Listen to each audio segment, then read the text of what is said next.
മുഹമ്മദ് യൂനിസ് എന്ന് പറയുന്ന തീവ്രവാദിയായിട്ടുള്ള ബംഗ്ലാദേശിലെ ഇടക്കാല സർക്കാരിന്റെ തലവന് കനത്ത തിരിച്ചടി ഉണ്ടായിരിക്കുകയാണ്. അതിലേക്ക് എത്തുന്നതിന് മുന്നേ ബംഗ്ലാദേശിൽ ഇപ്പോൾ നടന്ന സംഭവ വികാസങ്ങളെക്കുറിച്ച് നമുക്ക് നോക്കാം.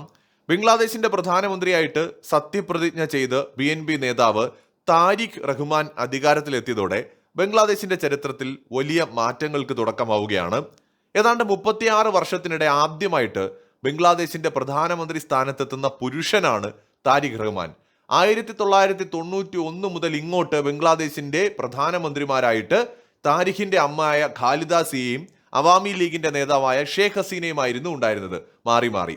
അപ്പോൾ ആ ഒരു കീഴ്വഴക്കം മാറ്റിക്കൊണ്ട് 36 വർഷത്തിന് ശേഷം ഒരു പുരുഷൻ ബംഗ്ലാദേശിൽ അധികാരമേൽക്കുകയാണ്. നിലവില് ബംഗ്ലാദേശിലെ മന്ത്രിസഭയില് താരിഖിനെ കൂടാതെ 49 മന്ത്രിമാരുണ്ട്. അതിൽ 25 ക്യാബിനറ്റ് മന്ത്രിമാര്, 24 സഹമന്ത്രിമാരുമാണ് ഉൾപ്പെടുന്നത്. ഈ മന്ത്രിസഭയിൽ ഒരാള് ഹിന്ദു മതത്തിൽപ്പെട്ട ആളാണ്.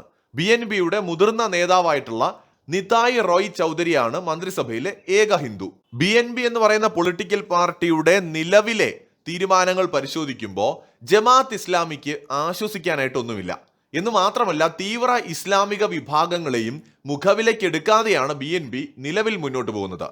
ഇപ്പോൾ തന്നെ ഈ മന്ത്രിമാരുടെ കാര്യം എടുത്താൽ പോലും ജമാഅത്ത് ഇസ്ലാമിക്കും ഈ BNPയുടെ പ്രധാന എതിരാളിയായിട്ടുള്ള അവാമി ലീഗിനും ആധിപത്യമുള്ള ജില്ലകളിൽ നിന്ന് ആരും മന്ത്രിസഭയിലില്ല. നിലവിൽ അധികാരത്തിലേറിയ ബംഗ്ലാദേശ് ഭരണകൂടം ഇന്ത്യയോട് ഒരു മൃദു സമീപനത്തിലേക്ക് തന്നെയാണ് പോകുന്നത്. പക്ഷെ മുൻപൊരു വീഡിയോയിൽ നമ്മൾ സംസാരിച്ചതുപോലെ അവരാഗ്രഹിച്ചാലും അത്ര എളുപ്പത്തിൽ അത് പറ്റില്ല. കാരണം അധികാരത്തിൽ ഇപ്പോൾ അവരെത്തുന്ന സമയത്ത് പ്രധാനപ്പെട്ട പല ചുമതലകളിലും ഇരിക്കുന്നത് ജമാഅത്ത് ഇസ്ലാമിയും അതുപോലെ തീവ്രവാദിയായിട്ടുള്ള മുഹമ്മദ് യൂനിസും കൂടി പിടിച്ചിരുത്തിയ ആളുകളാണ് ബംഗ്ലാദേശിന്റെ പല പദവികളിലും ഇപ്പോഴും ഇരിക്കുന്നത്. അപ്പൊ അതുകൊണ്ട് തന്നെ ഒരുപാട് ജോലി ചെയ്യേണ്ടി വരും താരിഖ് റഹ്മാനും അദ്ദേഹത്തിന്റെ പാർട്ടിയും. നിലവിൽ അവരുടെ കായിക മന്ത്രിയുടെ ഒരു പ്രതികരണം വന്നിട്ടുണ്ട്. ഇന്ത്യയുമായിട്ട് ക്രിക്കറ്റ് കളിക്കുന്നതിനെ കുറിച്ചുള്ള ആലോചന മാത്രമല്ല, പ്രശ്നങ്ങൾ രമ്യമായി പരിഹരിക്കണമെന്നും ഇന്ത്യ സുഹൃത്താണ് എന്ന തലത്തിലുമൊക്കെയുള്ള പ്രതികരണങ്ങളാണ് വന്നിരിക്കുന്നത്. ഷേഖ് ഹസീനെ വിട്ടുകിട്ടണമെന്ന ആവശ്യം BNPയിലെ ചില നേതാക്കൾ തുടക്കത്തിൽ ഉന്നയിച്ചുവെങ്കിലും താരിഖ് റഹ്മാൻ ഇതുവരെയും ശക്തമായിട്ട് ആ കാര്യം ഉന്നയിച്ചിട്ടില്ല. ഒരുപക്ഷെ ഇന്റേണൽ പൊളിറ്റിക്സിന്റെ ഭാഗമായി സമ്മർദ്ദം ഉണ്ടാകുമ്പോൾ അദ്ദേഹവും നാളെ ആവശ്യപ്പെട്ടേക്കാം. പക്ഷെ നിലവിൽ ബംഗ്ലാദേശിന്റെ ഭരണകൂടത്തിന്റെ പ്രവൃത്തികൾ കാണുമ്പോൾ ഇന്ത്യയുമായിട്ട് ഐക്യപ്പെട്ടു പോകാനുള്ള സാധ്യതയാണ് ഉള്ളത്. ഒരുപക്ഷെ ഇന്ത്യ ഗവൺമെന്റ് ഇത് മുൻകൂട്ടി മനസ്സിലാക്കി തന്നെ ഇടപെട്ടു എന്നും കരുതേണ്ടി വരും.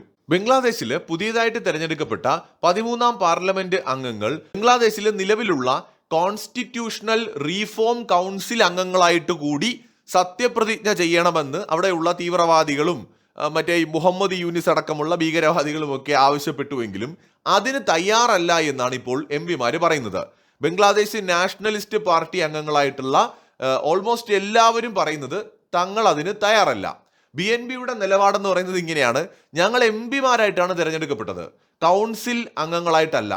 അതുകൊണ്ട് തന്നെ കൗൺസിൽ രൂപീകരിക്കുന്നതിന് മുൻപ് പാർലമെന്ററി നടപടിക്രമങ്ങളിലൂടെ അത് ഭരണഘടനയുടെ ഭാഗമായെങ്കിൽ മാത്രമേ അതിനോട് തങ്ങൾക്ക് എന്തെങ്കിലും പ്രതിബദ്ധതയുള്ളൂ എന്നാണ് BNP പറയുന്നത്. അതായത് ഈ കോൺസ്റ്റിറ്റ്യൂഷണൽ റീഫോം കൗൺസിൽ ഉണ്ടല്ലോ, ഈ ഒരു കൗൺസില് ഉണ്ടാക്കി വെച്ചത് തന്നെ ബംഗ്ലാദേശിലെ നിലവിലെ ഭരണ സംവിധാനങ്ങളെയൊക്കെ അട്ടിമറിക്കുക എന്ന ലക്ഷ്യത്തോടെയാണ്. അതിനോട് BNPക്ക് യോജിപ്പില്ല. BNPക്ക് മാത്രമല്ല, ചെറിയ ചില പാർട്ടികളുണ്ട്, ഈ പാർട്ടികൾക്കും ഇതിനോട് യോജിപ്പില്ല. അതേസമയത്ത് ബംഗ്ലാദേശിലെ Jamaat Islami, national citizen party എന്നിവയിലെ അംഗങ്ങൾ ചീഫ് ഇലക്ഷൻ കമ്മീഷണർക്ക് മുൻപാകെ പാർലമെന്ററി സത്യപ്രതിജ്ഞയും പരിഷ്കരണ കൗൺസിൽ സത്യപ്രതിജ്ഞയും ഒരുപോലെ ചെയ്തു.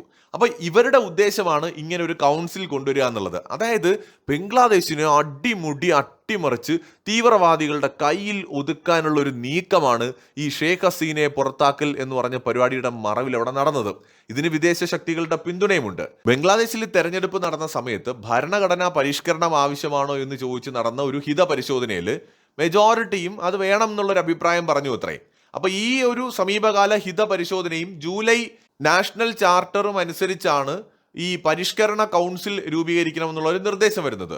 പരിഷ്കരണങ്ങളോട് ഞങ്ങൾക്ക് എതിർപ്പൊന്നുമില്ല, പക്ഷെ മാറ്റങ്ങൾ നിയമപരമായി പാർലമെന്റ് അംഗീകരിക്കണമെന്നുള്ളതാണ് BNPയുടെ പക്ഷം. ഭരണഘടനയിൽ ഔദ്യോഗികമായിട്ട് അംഗീകരിക്കപ്പെട്ടിട്ടില്ലാത്ത ഒരു കൗൺസിലിന് വേണ്ടിയിട്ട് പ്രത്യേക സത്യപ്രതിജ്ഞ ചൊല്ലിക്കൊടുക്കുന്നതിന്റെ നിയമസാധുതയാണ് അവർ ചോദ്യം ചെയ്യുന്നത്. ഇത് ഭാവിയിൽ കോടതി നടപടികളിലേക്കൊക്കെ പോകുമെന്ന് അവർ പറയുന്നു. അപ്പോൾ കാര്യങ്ങൾ വളരെ ക്ലിയർ ആണ്. ജമാഅത്ത് ഇസ്ലാമിയും മുഹമ്മദ് യൂനിസും ആഗ്രഹിക്കുന്ന പോലെ ഭരിക്കാൻ ഞങ്ങളെ കിട്ടില്ല. ഇവിടെ ഒരു പാർലമെന്റ് ഉണ്ട്. ആ പാർലമെന്റും ഇവിടെ ഒരു ഭരണഘടനയുണ്ട്. അതുമൊക്കെ അനുസരിച്ചുള്ള നിയമങ്ങൾക്കനുസരിച്ച് ഞങ്ങൾക്ക് പ്രവർത്തിക്കാൻ കഴിയൂ. ഇനി ഭരണഘടനയിൽ പരിഷ്കരണം ആവശ്യമാണെങ്കിൽ തന്നെ അതങ്ങ് നിങ്ങൾക്ക് കലാപം നടത്തി തോന്നും പോലെ ഉണ്ടാക്കി വെക്കാൻ പറ്റില്ല. അതിന് ഇവിടെ പാർലമെന്റ് അംഗീകാരം ആവശ്യമാണെന്നാണ് BNP പറയുന്നത്. കാര്യം BNPയും അവാമി ലീഗും ബദ്ധ ശത്രുക്കളാണെങ്കിലും ബംഗ്ലാദേശ് രൂപം കൊണ്ടതിന് ശേഷം ബംഗ്ലാദേശിന്റെ ഭരണമെന്ന് പറയുന്നത് അവാമി ലീഗിന്റെയും BNPയുടെയും കയ്യിലായിരുന്നു. മാറി മാറിയും അല്ലാതെയുമൊക്കെ ഇവർ ഭരണം നടത്തി. ഇവർക്കിടയിൽ ശത്രുതയുണ്ടായിരുന്നു. ഷേഖ് ഹസീനയും ഈ BNPയുടെ നേതാവായിരുന്ന ഖാലിദയും തമ്മിലൊക്കെ വലിയ പ്രശ്നങ്ങൾ ഉണ്ടായിരുന്നു. ജയിലിൽ അടയ്ക്കുന്നവരെ കാര്യങ്ങളെത്തി. അങ്ങനെയൊക്കെ ആയിരുന്നു അവിടെ. പക്ഷെ എന്നിരുന്നാലും ഈ രണ്ട് പൊളിറ്റിക്കൽ പാർട്ടികളായിരുന്നു ബംഗ്ലാദേശിലെ ശക്തി. അപ്പോൾ ഈ ജമാഅത്ത് ഇസ്ലാമി പോലെയുള്ള സംഘടനകൾ സമീപകാലത്തായിട്ട് ഉയർന്നു വന്നവരാണ്. ഈ കലാപത്തിന് ശേഷം ഉണ്ടായതാണ് നാഷണൽ സിറ്റിസൺ പാർട്ടി എന്ന് പറയുന്ന പുതിയ പാർട്ടി. ഇവരോട് BNPക്ക് വലിയ താല്പര്യമില്ല. ജമാഅത്ത് ഇസ്ലാമിയും ഈ നാഷണൽ സിറ്റിസൺ പാർട്ടിയും എന്ന് പറയുന്നത് കടുത്ത ഇന്ത്യ വിരുദ്ധ പാർട്ടികളാണ്. സോ ഈ പാർട്ടികൾ അവിടെ വളരാൻ പാടില്ല എന്നുള്ളതാണ് ഇന്ത്യയുടെയും ആഗ്രഹവും താല്പര്യവും. അപ്പോൾ എന്തായാലും BNPയെ മിക്കവാറും ഇന്ത്യ ചാക്കിലിടാനുള്ള സാധ്യത തന്നെയാണ് കാണുന്നത്. മുഹമ്മദ് യൂനിസിന്റെയും ജമാഅത്ത് ഇസ്ലാമിയുടെയും സ്വപ്നങ്ങൾ വെറും സ്വപ്നങ്ങളായിട്ട് തന്നെ ബംഗ്ലാദേശിൽ അവശേഷിക്കും. നാളെ BNPക്ക് എന്തെങ്കിലും ഒരു തട്ടുകേട് വന്നാൽ പ്ലാൻ B അവാമി ലീഗിന്റെ നേതാവ് മിക്കവാറും ഷേഖ് ഹസീനയുടെ മകനോ മറ്റോ തന്നെയായിരിക്കും വീണ്ടും അവാമി ലീഗിനെ നയിക്കാനായിട്ട് ഭാവിയിൽ വരാൻ പോകുന്നത്. ജമാഅത്ത് ഇസ്ലാമിയെയും അതുപോലെ ഈ പുതിയതായിട്ട് രൂപം കൊണ്ട ഈ നാഷണൽ സിറ്റിസൺ പാർട്ടിയെയും ഒന്നും ബംഗ്ലാദേശിൽ വെച്ചു വാഴിക്കുമെന്ന് തോന്നുന്നില്ല. കാരണം അത് ഇന്ത്യയുടെ താല്പര്യങ്ങൾക്ക് വിരുദ്ധമാണ്. അതേസമയത്ത് BNP ആണെങ്കിലും അവാമി ലീഗ് ആണെങ്കിലും ഇന്ത്യയുമായിട്ട് പല കാലങ്ങളിലും സഹകരിച്ചിട്ടുണ്ട്. കമ്പാരിറ്റീവ്ലി അവാമി ലീഗാണ് ഇന്ത്യയുമായിട്ട് വളരെ ക്ലോസ് ആയിട്ട് നിന്നിട്ടുള്ളത്. ഇപ്പോൾ നമ്മൾ ഈ മാൽഡീവ്സിലെ പൊളിറ്റിക്സ് എടുത്താൽ അവിടെയും ഇപ്പോൾ നിലവിലെ ഭരണകക്ഷിയും പ്രതിപക്ഷവും ഇന്ത്യയുമായിട്ട് രമ്യതയിലാണ് പോകുന്നത്. അപ്പം അതേപോലെ തന്നെ ബംഗ്ലാദേശിൽ ഒരു പ്രശ്നമില്ലാതെ പോകേണ്ടത് ഇന്ത്യയുടെ ആവശ്യമാണ്. കാരണം ബംഗ്ലാദേശിൽ സംഘർഷങ്ങൾ ഉണ്ടാകുമ്പോൾ അത് ഇന്ത്യക്കും അനാവശ്യമായിട്ടുള്ള പ്രശ്നങ്ങൾ ഉണ്ടാവും. അതിർത്തിയിൽ അത് അശാന്തി സൃഷ്ടിക്കും. മാത്രമല്ല ബംഗ്ലാദേശിനെ പോലത്തെ ഒരു രാജ്യം ഭീകരവാദികളുടെ കയ്യിലേക്ക് പോകാന്ന് പറയുന്നത് ഒരിക്കലും അംഗീകരിച്ചു കൊടുക്കാൻ പറ്റില്ല. ബംഗ്ലാദേശിൽ വലിയൊരു വിഭാഗം തീവ്ര ആശയക്കാരാണ്. നമ്മളത് കണ്ടതാണ്. പച്ചയ്ക്ക് മനുഷ്യരെ കത്തിക്കുക, വീടിന് തീയിട്ട് കൊല്ലുക, അതിക്രൂരമായ കാര്യങ്ങളാണ് കഴിഞ്ഞ കുറച്ച് മാസങ്ങളായിട്ട് ബംഗ്ലാദേശിൽ നടന്നത്. അത് ഈ പറയുന്ന നാഷണൽ സിറ്റിസൺ പാർട്ടിയും ജമാഅത്ത് ഇസ്ലാമിയും ഒക്കെ അറിഞ്ഞുകൊണ്ട് നടന്ന കാര്യങ്ങളാണ്. അവരിൽപ്പെട്ട ആൾക്കാർ തന്നെയാണ് ഇതിൽ പലതും ചെയ്തിട്ടുള്ളതും. അപ്പം അതുകൊണ്ട് ബംഗ്ലാദേശിൽ ഒരു ശക്തമായ ഒരു നിയമവാഴ്ച വേണ്ടത് നമ്മുടെ ആവശ്യമാണ്. അപ്പം നിലവിലെ BNP സർക്കാരിൻ്റെ നിലപാടുകൾ പരിശോധിക്കുമ്പോൾ ജമാഅത്ത് ഇസ്ലാമിക്കും നാഷണൽ സിറ്റിസൺ പാർട്ടിക്കും അതുപോലെ തന്നെ അവരുടെ മുഹമ്മദ് യൂനിസിനും ഒക്കെ വലിയ തിരിച്ചടിയാണ് എന്നാണ് എനിക്ക് തോന്നുന്നത്. മാത്രമല്ല അവാമി ലീഗിനെ പോലെ പതിയെ പതിയെ BNPയിലെ ഇപ്പോഴത്തെ ഭരണകൂടം ഇന്ത്യയുമായിട്ട് അടുക്കാനുള്ള എല്ലാ സാധ്യതയും നമ്മൾ കാണുന്നുണ്ട്.